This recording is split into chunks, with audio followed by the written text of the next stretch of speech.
All right, welcome to The Explainer. Today, we are digging into a huge move from OpenAI.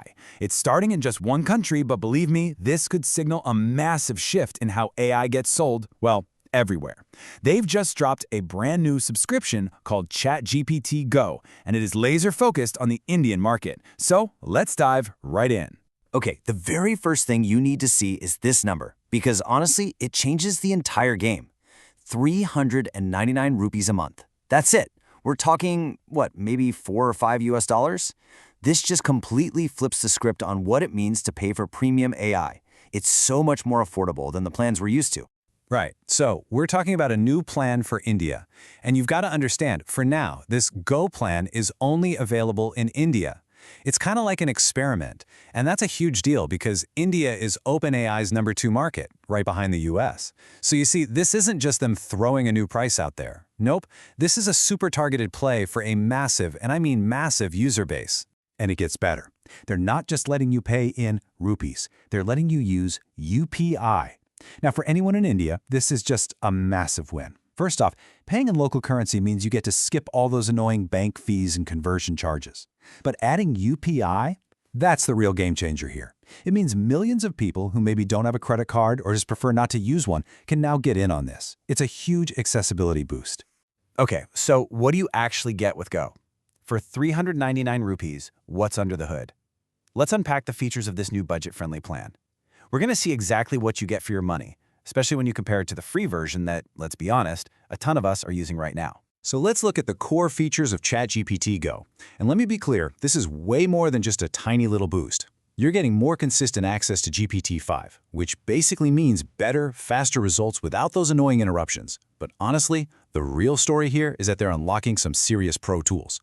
For the first time at this kind of price, you're getting full access to stuff like projects, tasks, and custom GPTs. I mean, these are things you had to pay top dollar for before. Now let's put Go head-to-head with the free plan. To really get what a big deal this is, you have to think about the free experience. You know what I'm talking about, right? The frustration of hitting that message limit right when you're in the zone. Or waiting forever for an image to generate. Or, my personal favorite, when it completely forgets what you were just talking about. Well, this Go plan, it's built to fix all of that. And the difference in usage limits between the free plan and Go is, well, it's pretty wild. OpenAI says you're getting 10 times higher limits.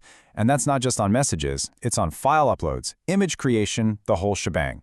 That's a huge leap in what you can actually do.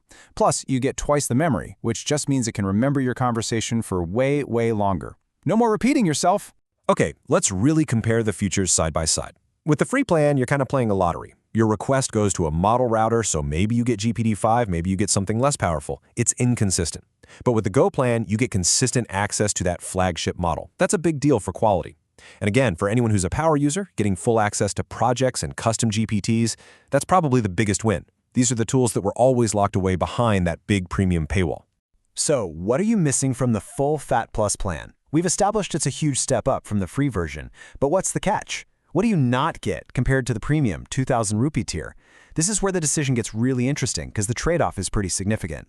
Okay, to get this, we have to talk about one specific term, GPT-5 thinking.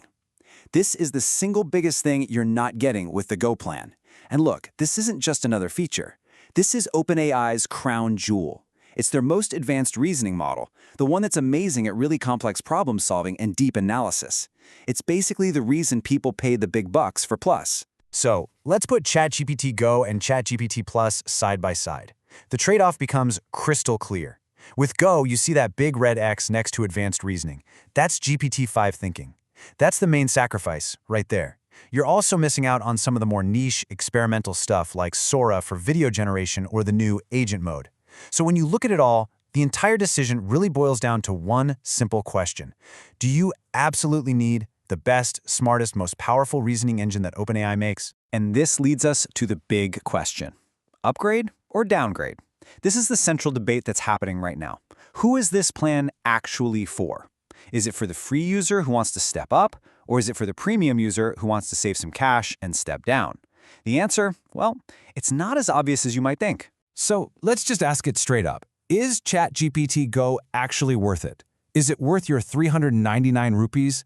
The takes on this are pretty interesting, and they actually pull in two totally opposite directions. Okay, so the first argument is that this is a total masterstroke. Think about it. For students, for freelancers, for anyone who found that 2,000 rupee plus plan way too expensive, this is a godsend. It gives them a huge power boost over the free plan, unlocking professional tools for a price they can actually afford. It's the perfect middle ground. But then you hear the counter-argument, and it's a really compelling one. It goes like this. A free user today has tons of options, right? You've got Claude, Gemini, Perplexity, all with great free versions. So why would they start paying 400 rupees? This argument says it actually makes more sense for a current Plus user to downgrade. They can save a ton of money, and for most of what they do, they probably won't even notice the difference. So how do you figure out if it's right for you? Here's a quick decision checklist. Step 1. Assess your limits. Are you constantly hitting that "you've used too many messages" wall on the free plan? Step 2. Evaluate your needs. Do you actually need those more advanced tools like projects and custom GPTs for your work? Step 3. Consider the trade-off. Can you live without having the absolute best model, GPT-5 thinking? And finally, step 4. Do the math. Is saving almost 1,800 rupees a month a big priority for you? So here's the verdict. What OpenAI has really done here is create a brand new middle ground. It's not just a watered-down plus plan, and it's not just a slightly better free plan. It's its own thing. It's a new tier that makes you actively choose. Do you want the absolute peak performance, or do you want to save a significant amount of money? It carves out this totally new, accessible space in the market. At the end of the day, the power to choose is now in your hands. This isn't just about the price tag, right? It's about your priorities. Are you a free user who's desperate for more power, or are you a premium user who's looking to be a little smarter with your money? OpenAI has basically drawn a new line in the sand, and with all this info, you can figure out exactly where you stand. And that brings us to one last, really big question. Is this kind of region-specific, tiered pricing the future of how we all access AI? I mean, OpenAI is testing this out in India right now, but they've already hinted it could go global. Are we looking at a future where how much you pay for AI depends not just on what features you want, but on where in the world you live? Now that is something to chew on.